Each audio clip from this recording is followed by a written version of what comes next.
আমি আসলে ফেক কিছু করতে পারি না। আমি অ্যাক্টিং খুব কম পারি রিয়েল লাইফে, যে অনেকের মিলিয়ন সাবস্ক্রাইবার্স হয়ে যাচ্ছে, মিলিয়ন ফলোয়ার্স হচ্ছে, বাট কতজন টিকে আছে।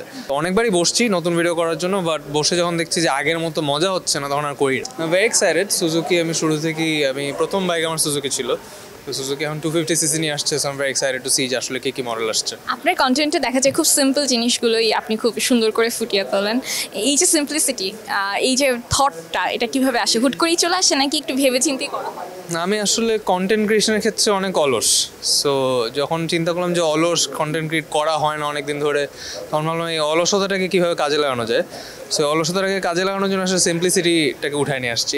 বাট ওটাও আসলে সিম্পল না, ওটা অনেক কষ্ট করে বের করতে হয়। সো ওখান থেকে আসলে আমি আসলে ফেক কিছু করতে পারি না। আমি অ্যাক্টিং খুব কম পারি রিয়েল লাইফে।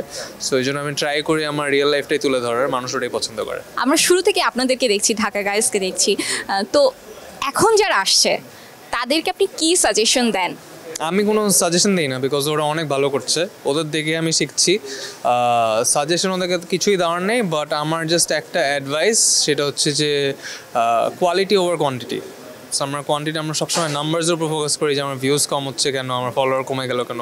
বাট যদি কোয়ালিটি ভালো থাকে, তাহলে লং রানে গিয়ে you will be successful. Influencer হতে হলে এখন দেখা যায় যে বিতর্কিত কিছু কাজ করে ইনফ্লুয়েন্সার হয়ে যাচ্ছে। এই জিনিসটাকে আপনি কিভাবে দেখেন? There is no shortcut to success. So shortcut নিয়ে মানে ওয়ান নাইটের ফেম অনেকেরই হয়ে যায়, সো বাট ওটা লং টার্ম হয় না।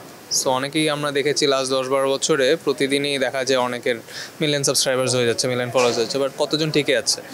সো আসলে যত আপনার কোয়ালিটি ভালো হবে, আপনার ব্র্যান্ড যত ভালো থাকবে, আপনার মানুষের সাথে সম্পর্ক যত ভালো থাকবে, ততদিন আপনি এখানে টিকে থাকতে পারবেন। সো এটার জন্য আসলে there is no shortcut to success. মানুষকে কঠিন হার্ডওয়ার্ক করেই লং টার্মের জন্য কাজ করতে হবে। জুলাই আন্দোলনের সময় ছিলেন রাস্তাতেই, আমরা আপনাকে ছাত্রদের সাথেই দেখেছি। কেমন লাগে এই যে এখন একটা পরিবর্তন হয়েছে? ইনার ফিলিংস তো শুরুতে অবশ্যই অনেক ভালো ছিল, বাট এখন আসলে যেটা অনেক অস্থির পরিবেশ হয়েছে, সবাই সব দিক থেকে যেটা হয়, কখন আপনি মাইনাস থেকে একবারে 20-তে যেতে পারবেন না। আমরা এখন মাইনাসে আছি, আস্তে আস্তে আমাদের 0-তে আসতে হবে, 0 থেকে 100-এ যেতে হবে।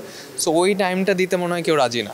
সেইটাই দেখছি, সব দিকে অস্থিরতা অনেক বেশি, কিন্তু আমাদের মনে হয় একটু ধৈর্য ধরে সবাই একসাথে কিভাবে কাজ করা যায়, কিভাবে দেশের জন্য কাজ করা যায়, কিভাবে একসাথে দেশটাকে বিশ্বের সামনে তুলে ধরা যায়, ওইদিকে কাজ করতে হবে। নাহলে এই অস্থিরতা, বিভাজন, দুইটা টিমে বিভক্ত, এই জিনিসগুলো আসলে আর ভালো লাগে না। আবার ঢাকা গাইজের কোনো কোলাব দেখতে পারবো? মানে কবে দেখতে পারবো? এটা শুধু আমার প্রশ্ন না, এটা সবার প্রশ্ন। এটা আমারও প্রশ্ন, কেন হচ্ছে না এটা আপনারাই বলেন, কেন হচ্ছে না। আপনারা সবাই মিলে যদি আমাদেরকে অনেক জোর জবরদস্তি করেন, না এটা আমিও চাই না যে আপনারা জোর করে আমাদেরকে ভিডিও করান, বাট আসলে করা হয় না। সবাই এখন অনেক ব্যস্ত, সবাই নিজে সেক্টরে ব্যস্ত, চাকরি আছে, ফ্যামিলি আছে, ব্যবসা করছে। সো এই জন্য আসলে করে ওঠানো। আর আমাদের one of the main reason যে করা হয় না, বিকজ আমরা কখনো আমাদের কোয়ালিটিটা কম্প্রোমাইজ করতে চাই না। সো অনেকবারই বসছি নতুন ভিডিও করার জন্য, বাট বসে যখন দেখছি যে আগের মতো মজা হচ্ছে না, তখন আর করি না। সো ভালো কিছু মাথায় আসলে তখন হয়তো করবো। আমার আসলে ফ্যান্স না, আমার যারা আমাকে, আমার কমিউনিটিতে যারা আমাকে ফলো করে, আই এম ভেরি গ্রেটফুল যে আপনারা এখনও আমাকে ফলো করেন। কেন ফলো করেন আমি জানি না, বাট আমি truly very grateful, and I hope আপনারা আমাকে সাপোর্ট করবেন।